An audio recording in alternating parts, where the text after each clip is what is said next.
పడుతున్న స్థాయిలో అయితే లేదు. మనిషి సృష్టించిన కృత్రిమ మేధ మనిషినే తినేస్తుంది అన్నప్పుడు దాన్ని ఎవరు కూడా సహకరించరు, ఎదగనివ్వరు.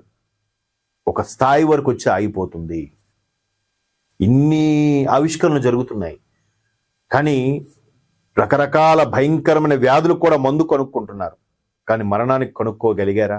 కనుక్కున్నారా? Never never.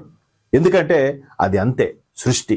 ఇది సైన్స్తో మింగిల్ చేసి చూడండి, ఆధ్యాత్మిక పరంగా చూడండి, ఎలాగైనా సరే అది జరగదు. కాకపోతే అందువల్లే దాన్ని దీనికి ఇంప్లిమెంట్ చేసుకుని కృత్రిమ మేధ మనిషినే తినేస్తుంది అన్నప్పుడు ఆ కృత్రిమ మేధని త్వరగా పతనం చేసేలాగా ఏదో ఒకటి వస్తుంది. దానికి కూడా చెక్ పెట్టే పరిస్థితులు వస్తాయి. దిగ్గజాలు చెప్పారు, మనకు అవగాహన లేదు, కానీ చదువుతున్న ఆర్టికల్స్ ప్రకారం, రోజువారీ వస్తున్న వార్తల ప్రకారం దీనిపై కొంత అవగాహనతో చెప్పే ప్రయత్నమే ఇది మా ఏటీ పల్స్ ద్వారా. భయపడద్దు, అప్గ్రేడ్ అవ్వడానికి ప్రయత్నించండి. పూర్తి స్థాయిలో మింగేయదు, కొంత మింగుతుంది. ఆ మింగిన తర్వాత ఒక్క 2 years గ్యాప్లో కొత్త అవకాశాలని కల్పిస్తుందనే భరోసా ఇక్కడ టెక్ దిగ్గజాలన్నీ తెలియజేస్తున్నాయి. ఇకపోతే ఇది ఒక ప్రధాన వార్త ఇక్కడ చూడండి. భారత్తో ఆడుతాం ప్రకటి